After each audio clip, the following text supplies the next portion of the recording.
Alrighty. Hello, hello.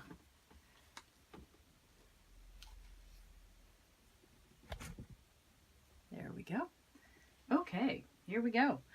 So, hi, this is Isolde Trachtenberg, and I am about to record the latest episode for my Tell Your Story Better podcast. This one is really super exciting. It's about a single mindset shift that can change everything. So, here we go. You're going to hear me record the whole thing. In addition to all the stopping and starting, I guess. Here we go.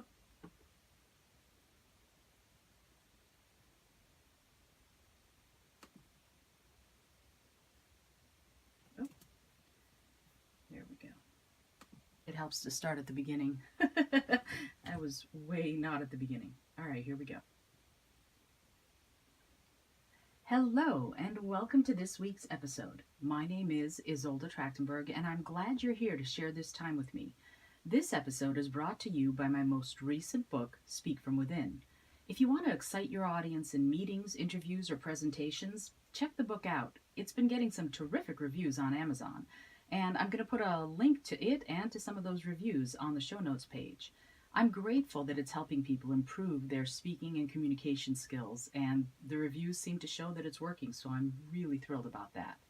And that brings me to this week's episode. You know, this podcast is about how you can improve your communication skills and tell your story better. On these episodes, I often address issues of communication with others, but some of my favorite topics are the ones where I get to talk about how you talk with yourself. See, we all have a running monologue going on in our heads every second of every day. It happens when we're awake and asleep. You know the one. It's that ongoing set of thoughts and sentences, paragraphs, or sometimes even books if you're an overthinker like I am. It's a never-ending litany of phrases, advice, ideas, concerns, encouragements, and sometimes insults. It's your thought process. Some of us think in pictures, images, and some think in words.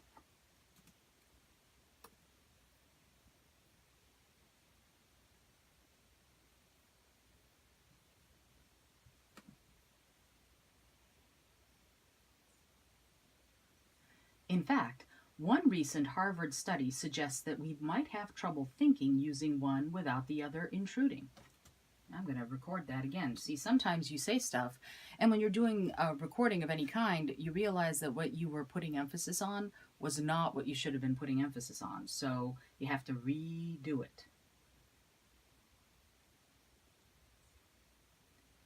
In fact, one recent Harvard study suggests that we might have trouble thinking using one without the other intruding. It also suggests that whether or not you think in images or words, depending on... Yeah, so this is one of the interesting things about recording studio time. When you have your own studio, you get to record as many times as you want.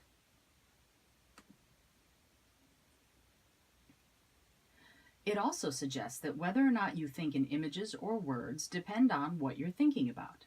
In the paper published in the Harvard Gazette about the study, the author says, quote, human thought generally can be divided into two modes, the visual and the verbal. When you think about your next vacation and imagine sitting under a palm tree and sipping a cold drink, you're probably thinking visually. If you're thinking about what you'll say when you make a presentation at work, you're likely thinking in words and sentences, creating inner speech. I'll put the link in the show notes so you can get more information if you're curious. So it all depends on the type of thinking you're doing and what you're thinking about.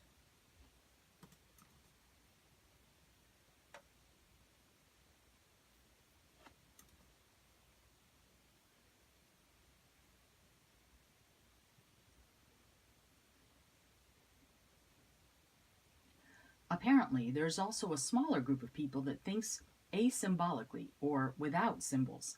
I might have to devote an entire episode to that because that fascinates me. But for now, let's stick with this. I would also hazard a guess that how you think about something also depends on where in the process you are about it. So if you're planning your dream vacation rather than imagining being there, then you might be thinking about the process of Googling hotels or restaurants or the best spot to watch the sunset. If you're thinking about the activity of being there, you might imagine the picture of you sitting under that palm tree and sipping a Mai Tai. I don't have anything specific to back that up, I'll be honest. It's a feeling I have about how we process our internal informer. I think that the thought process for making a presentation would be the same. If you're imagining giving or having given an exciting and effective presentation, you might think in images and form a picture of you standing on stage in front of a smiling or applauding crowd.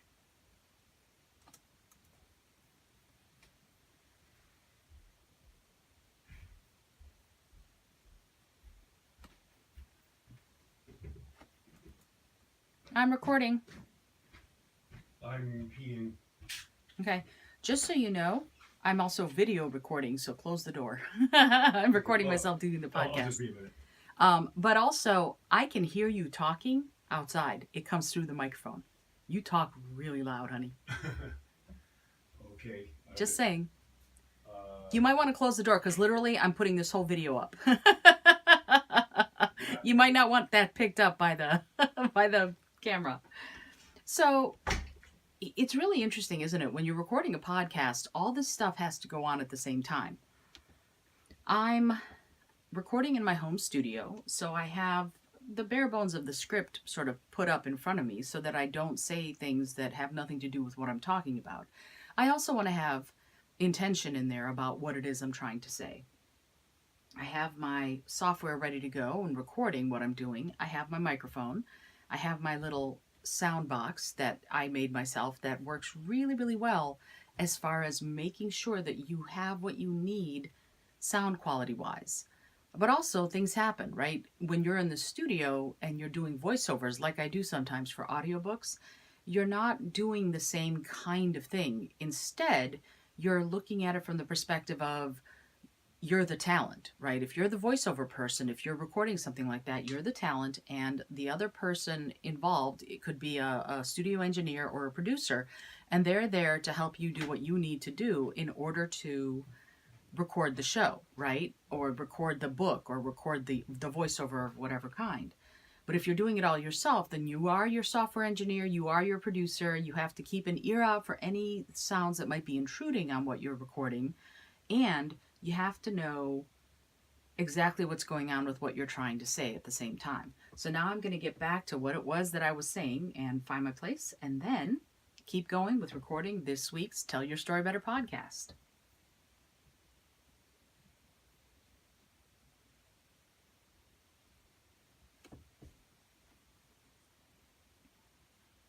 But if you're planning the actual speech, then you might be thinking in the words you will need to say or the words of the process you need to take in order to write the speech and prepare for giving it. On the other hand, you might also bring in images when you plan any sort of PowerPoint or other presentation materials to be part of your speech. I imagine the two work closely together inside your brain, although that Harvard study suggests that evolutionarily we have thought more in pictures and yeah, and see, sometimes when you're thinking, when you let your attention lapse for even a second, your brain and your mouth go in two different directions. Here we go.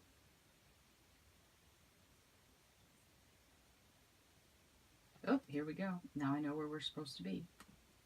Sometimes you have to go back and re-listen so that you're not recording in a crazy spot.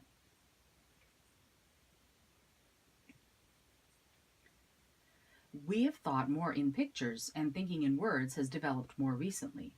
And that makes sense. I would imagine for millennia, humans or their predecessors were pre-verbal or nonverbal. If we didn't have or use language, then we would have no way of thinking in words. Images would have been the order of the day. But nowadays, most, if not all of us, have language, and so likely most, if not all of us, think in words as well as images. As an aside, I understand that there are those of us who are nonverbal. People on the autism spectrum or who don't use the language likely think in images. Although, to be honest, I'm no expert on that and would leave that to an expert to talk about. How we do it just fascinates me. I'll stick with my supposition that most of us who are verbal use a combination of words and images in our thought process.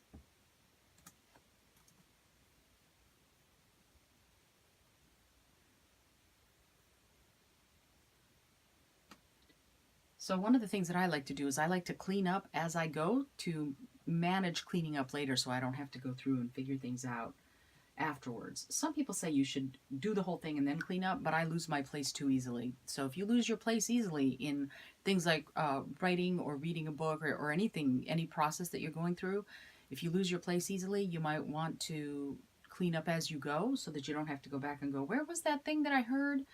Instead, if you mess it up, fix it right away, and that way you can just go where you need to. Okay, let me see where I am. Hold on.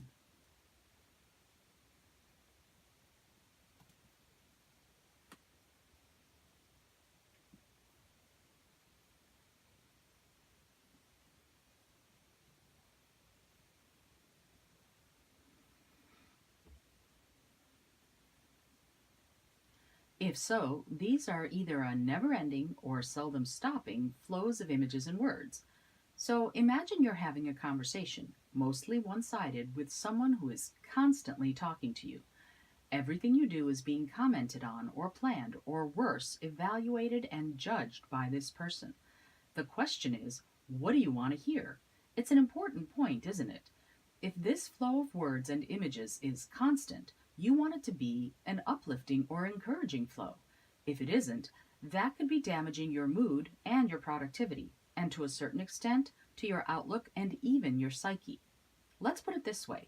If you're trying something new and the conversation in your head is a, you can do it, go for it, you've got this one, that might elevate your mood or your approach or even your self esteem.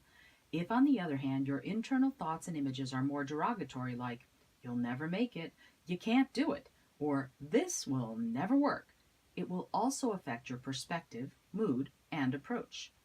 Take a second here and think about that.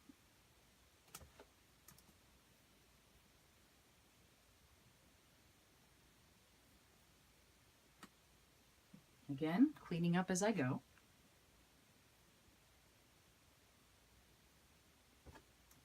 And always save your work. If you've recorded and you've stopped for whatever reason, save, save, save, because you don't want it to go whoop and it's gone. Okay, here we go.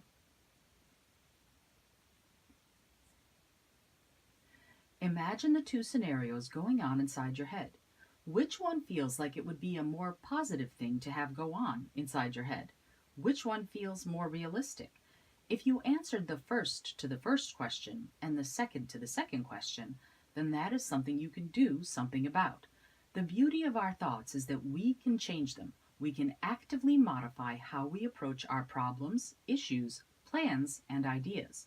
No one has control over your thoughts but you.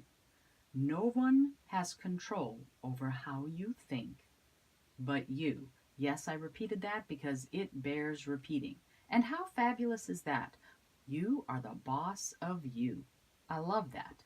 So if you're the one in the driver's seat, that means you can do something about that monologue, that endless conversation you have with yourself. Ask yourself this. In the above scenario, which is more likely for you? Is it the more optimistic, you can do it one, or is it the more pessimistic, this will never work one? And then try and flip them. How does it feel to even think about changing that monologue?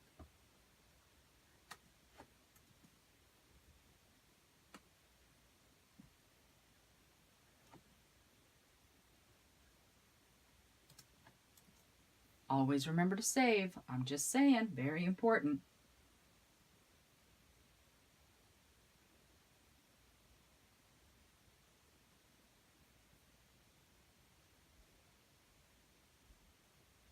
I also like to take a look at the time and see how long I've been speaking.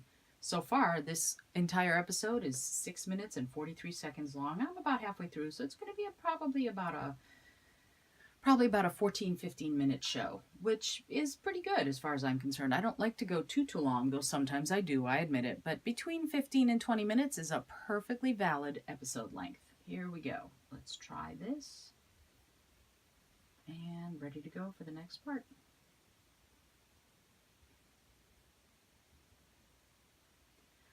I encourage you to try it next time you approach a problem or an issue. The monologue will be there in either words or pictures. Before you start solving or doing, check in with the monologue. Which is it? Is it like Winnie the Pooh's Tigger bouncing around optimistic and excited and you've got this? Or is it more like Eeyore, dragging, pessimistic, and this will never work? See what happens when you switch it up. Here's how to try it. The next time you're in that space of solving or resolving something, stop what you're doing. Change your physical position. If you're lying down, get up. If you're sitting, stand up. If you're standing, walk around. As you make that change, pay attention to the thoughts flowing in your head. Articulate them for yourself. And sometimes your dog walks in the middle of things. Do something resembling anything, doggy. Good boy. Yeah, I like to avoid the clink, clink, clink of his chain when I can.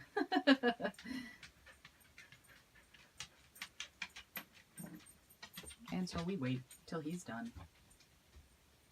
All right, now, hang on, I've forgotten where I was.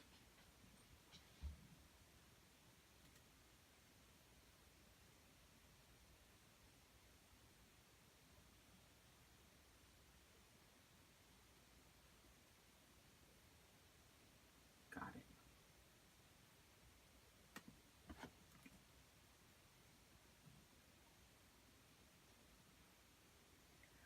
Articulate them for yourself. Write them down, or if they're pictures, grab some crayons and draw them.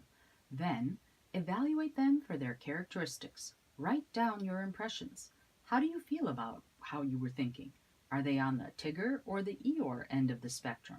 What are your feelings about how you're speaking to yourself? Positive? Negative? Uncertain? Write it all down. Now, flip those thoughts. If they were, you can do this, flip them to the, this will never work, and vice versa. And now see how you feel. Write down your impressions of your own state.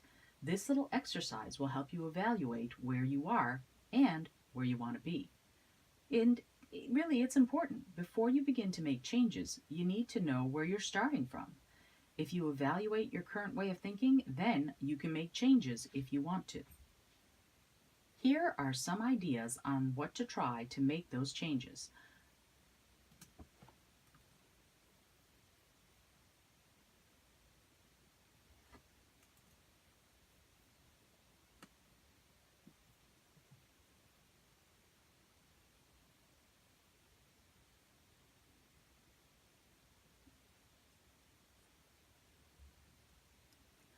Once you've evaluated how you're doing the thought process, decide whether or not you want to make those changes. If you do, here are the things you should try.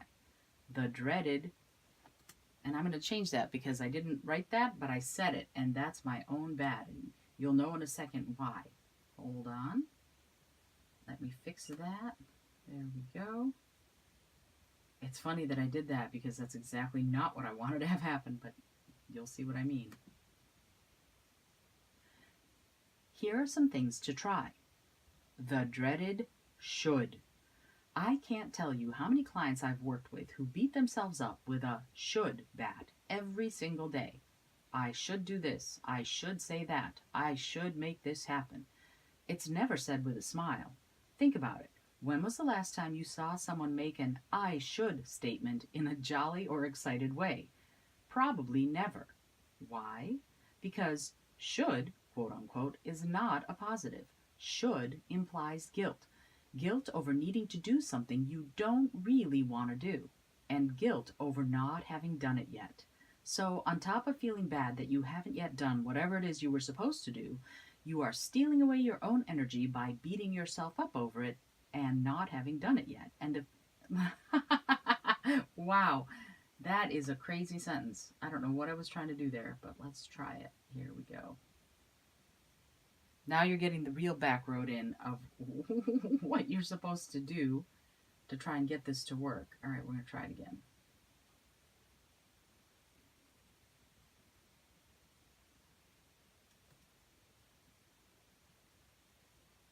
Okay, I see what's happening. You're stealing? Wow. Yeah, it's really funny. Sometimes, and this happens, you just get into this, I don't know what I'm doing, I forgot my own name thing, and that's kind of where I am right now. Some sentences just make it crazy.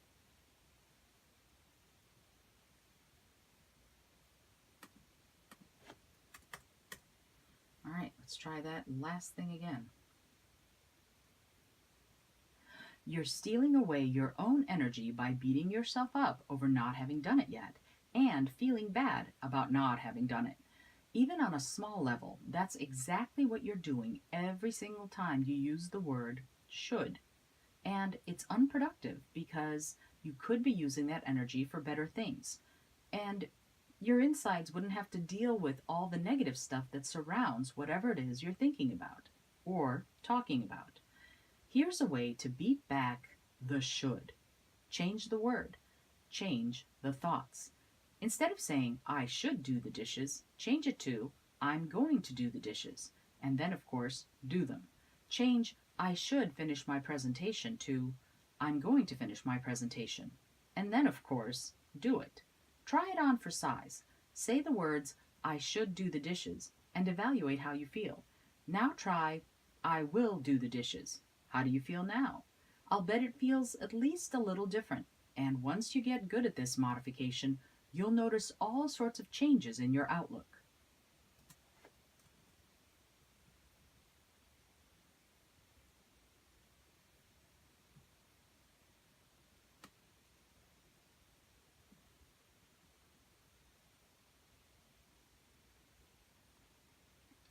But always remember, you have to actually do what you said it was you were going to do. So you can't just say, I will do the dishes and then not do them. You can't just say, I will do yoga and then not do it. I will create this presentation and then not do it. You have to do what it is you promised that you would do because it tells your insides, your subconscious, that you mean what you say, you do what you say, and you do what you mean. And that's huge because when you're going through this process, you're going to evaluate, evaluate, evaluate. That's what this whole game is about. Once you know your own thought process and your reactions to it, you'll be able to make things work just beautifully because you'll build the awareness to recognize the signs and to modify accordingly.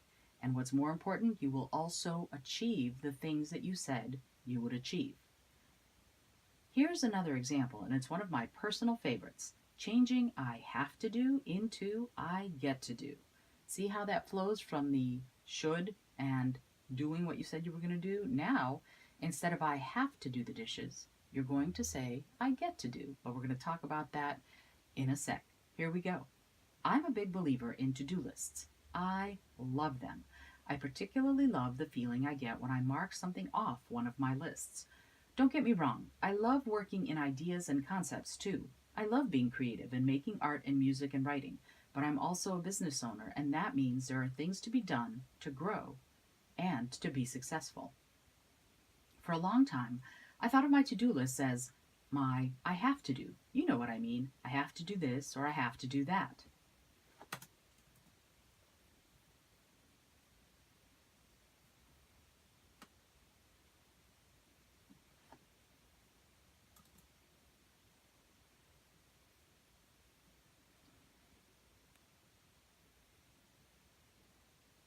Again, that internal phrasing implied guilt and obligation rather than celebration that I get to work on helping people become more creative and more fulfilled in their lives. So I changed it. I started and lead a group called the Creative Entrepreneur Group. We're all creatives and entrepreneurs. We meet weekly to help each other grow our creative businesses. We present and give feedback on what we have achieved, long term and short term, what we're struggling with, and our next steps in the process of growing our businesses. We all post our to-do lists on our Facebook group. That way we can hold ourselves and each other accountable for what we want to achieve. For a long time, I entered my to-do as I have to do, quote unquote. I have to work with the book cover designer, or I have to prepare my PowerPoint deck for this communication workshop with Company X. It was weighing me down. The sheer size and weight of that list every week was dragging me under. See, my group mates will tell you I have super long lists every week. I try to be productive and get a lot done because I have big goals and big dreams, and I was starting to buckle under the scope of what I was trying to achieve. It felt compulsory, like I had no choice. and it was a drag on my energy level and my productivity. And that's just the truth. I mean, if you can't, I can't even tell you how much that is a major part of what I was going through.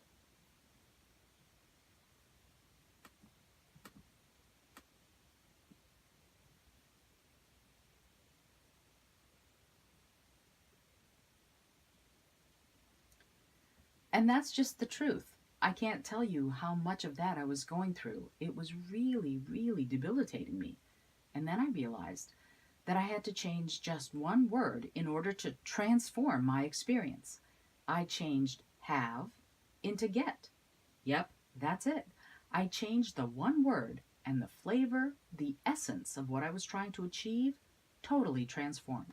It stopped being an obligation and became a celebration. I get to write books. I get to develop cool and helpful worksheets that will enable people to follow their own creative dreams. I get to prepare for my communication workshops that help people find their own voices so they can thrive. I get to do the dishes. I mean, how cool is that? I get to do all this amazing stuff. It's not an obligation, it's an honor. Once I made that change, everything else started to transform too. And it's about changing that internal monologue. You can make. And the dog is moving again. This is what happens when you have a dog and you have your home studio. All right, let's see where I am. See, you're getting a real behind the scenes look into the production of a podcast episode.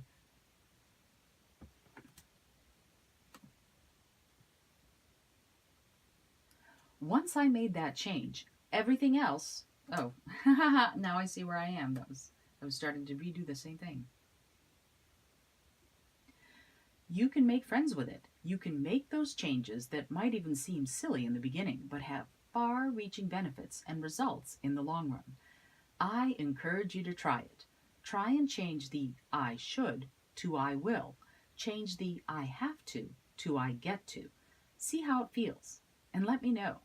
Reach out to me on DM at IsoldaT on Instagram or Twitter, or email me at isolda@isoldat.com. I'd love to hear how it goes. And I'd love to hear from you. If you could change one recurring thought in your internal conversation, what would it be? Comment or contact me and let me know. And if you're having trouble rephrasing it, definitely get in touch. I'll help you reframe it so you can transform your inner talk to align more with your goals and dreams. I think together we can do it. Although, I'll be honest, I'm still struggling with transforming I have to do the dishes into I get to do the dishes. But hey, it's a process, and I have the rest of my life to get it right.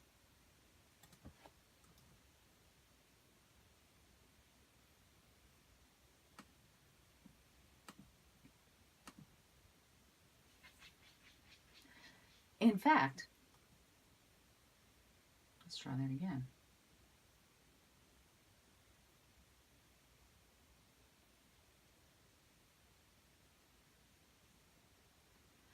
In fact, I think I'll do an upcoming episode all about that group. Oh, I don't know what I think that's, I don't think I need that part. So, and so do you. And here's the thing I'd like to say to you. You are the boss of you. Your friends are the boss of them. The more we all grab ourselves up and go, I choose, and I do, and I act, and I finish, and I dream, the more successful we'll become in just about every aspect of our lives. So I'd love to invite you to listen to this episode, take notes, let me know how it goes for you. And also, I'd love to see you share this episode with one friend. Choose one friend who could really benefit from hearing this so that they can transform their life, and send it to them. I'd really appreciate it, and I think they would too, because I think together we can make those choices and make those transformations. And if you really like this episode, and if you're getting something out of the podcast, please do me a huge favor. It would mean the world to me if you would leave a review on iTunes or wherever it is you listen to the show, because I think it's important for all of us to express when we're getting something good or even challenging out of something, to let the person know, because I would love to be able to improve what I'm doing to better serve you. And also, I'd love to get to know you better just because I don't. If you're listening to this and we don't know each other, please get in touch. Let me know who you are. Ask me a question, or ask a question about something having to do with communication, or even about me if you're curious. I'd love to hear from you. I'd love to know you too. And tell me something about yourself when you ask. Tell me your favorite color, or tell me your favorite pet's name. I'd love to know that too, because, well, I have three. I have Hatha, Ninja, and Kimba, and they're fabulous. Two cats and a dog, and I adore them. This is Isolde Trachtenberg. I hope that you've gotten something out of this show today, and I'll see you next week. Until then, I send you all of my love. And that, my friends, is the show. That's how it goes today. And if you want to see more like this, I'm going to probably start recording every episode and putting it up on YouTube so that other people can see what it's like behind the scenes to get a podcast done. I think it's important for all of us to know this. Alrighty, until next time, I send you all my love.